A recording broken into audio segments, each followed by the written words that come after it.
विजय ने निधि के गालों पर 2 थप्पड़ मारा। वह जमीन पर गिर गई। उसको देखकर उसकी 3 साल की बच्ची भी लिपट कर रोने लगी। पत्नी ने सिसकते हुए पूछा, मैंने ऐसा क्या कर दिया? विजय ने बोला, क्या तुम्हें जरा भी टेबल मैनर नहीं है? तुम्हें ये भी नहीं पता किस हाथ से नाइफ पकड़ते हैं और किस हाथ से स्पून? और तो और जब मिसेस शर्मा तुमसे कुछ पूछ रही थी तो यस या नो में ही जवाब दे देती। प्रचार करने की क्या जरूरत थी कि तुम्हें इंग्लिश नहीं आती? देखा नहीं लोग तुम्हें कैसे देख रहे थे? मेरा तो शर्म से सिर झुका जा रहा था। माँ, आपने किस गवार लड़की से मेरा ब्याह कर दिया है, जिसे ना तो हिंदी ठीक से आती है और ना ही इंग्लिश, ना ही कोई ड्रेसिंग सेंस। उफ! भगवान ने शकल सूरत तो थोड़ा ठीक ही दिया है, पर स्मार्टनेस नाम की भी कोई चीज होती है। मैं शुरू से ही कह रहा था मुझे अपनी पसंद की लड़की से शादी करनी है, पर आप लोग को तो बस अपने मान मर्यादा का ख्याल था। आपने बिना सोचे समझे दोस्त को दिए गए कस्मे वादों की वजह से मेरी पूरी जिंदगी बर्बाद कर दी। मैं पूरी जिंदगी ऐसी जाहिल गवार लड़की के साथ नहीं रह सकता। मैं घर छोड़कर जा रहा हूँ। अम्मा बाबूजी बोले, बेटा ये तुम्हारी जीवन संगनी है, ऐसी बहू खोजने से ना मिले और तुम ऐसी बातें कर रहे हो। हालांकि निधि के लिए कोई बड़ी बात नहीं थी। 4 साल की शादी में ऐसा कोई दिन नहीं था कि निधि रोते रोते ना सोई हो। विजय को अपनी पद प्रतिष्ठा का बड़ा गुमान था। बात बात पर पत्नी को नीचा दिखाना, गाली गलौज करना आम बात हो गई थी, पर आज तो हद ही हो गया। पर इस बार निधि का स्वाभिमान जाग गया। बोली, बस अब और नहीं। अगर आप मुझसे खुश नहीं हैं तो मैं भी कौन सा आपसे खुश हूँ। मैं जा रही हूँ। विजय थोड़ा सक पकाया और बोला, न कोई वजूद न कोई औकात, जाओ किसके सिर पर बोझ बनोगी? निधि ने कहा, किसके ऊपर भी बोझ बनूं आपको क्या? तलाक के पेपर भिजवा दूंगी, क्योंकि आपके गुस्से और तिरस्कार के बोझ तले मैं खुद ही दब गई हूँ। निधि अपने गांव मायके चली गई। उसके घर वालों ने भी उसका समर्थन किया। चूंकि वह शुरू से ही चित्रकारी अर्थात पेंटिंग में बहुत अच्छी थी, इसलिए वह दुखी मन से पेंटिंग में फिर से जुट गई। साथ ही गांव की अन्य महिलाओं को भी सीखने के लिए प्रेरित करती। पर उसकी पेंटिंग किसी को पसंद नहीं आती थी, क्योंकि उसमें जनरली कोई आकृति नहीं दिखती, कुछ डिफरेंट लुक्स ही होता। उसको खुद नहीं पता चलता वो क्या बनाती, पर उसे सुकून बहुत मिलता। गांव के किनारे एक छोटी सी गुमटी में पेंटिंग लेके बैठ जाती, शायद कोई खरीदार मिल जाए। एक बार उसके पड़ोस के चाचा जी बनारस जा रहे थे, मंडी में अपने खेत के आलू बेचने।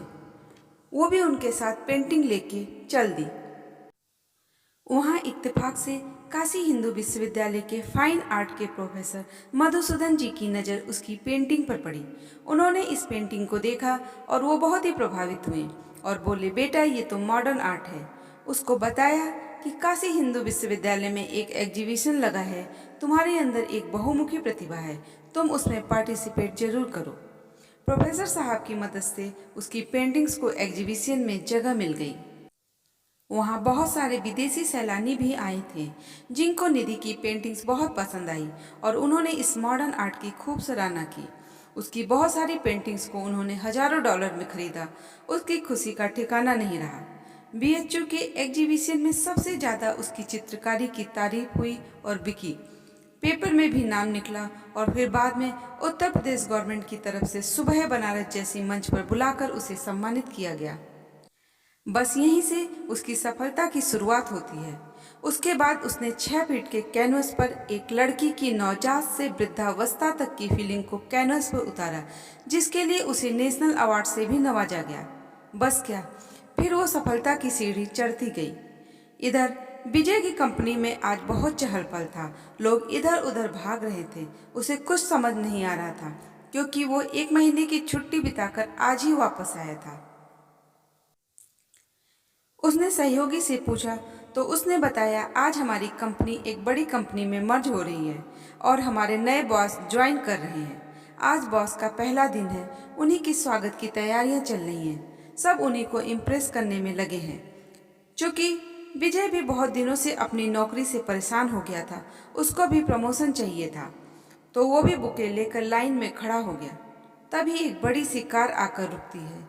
विजय उनको देखकर हक्का बक्का रह जाता है और सिर झुकाए सबकी तरह उसने भी बुके दिया।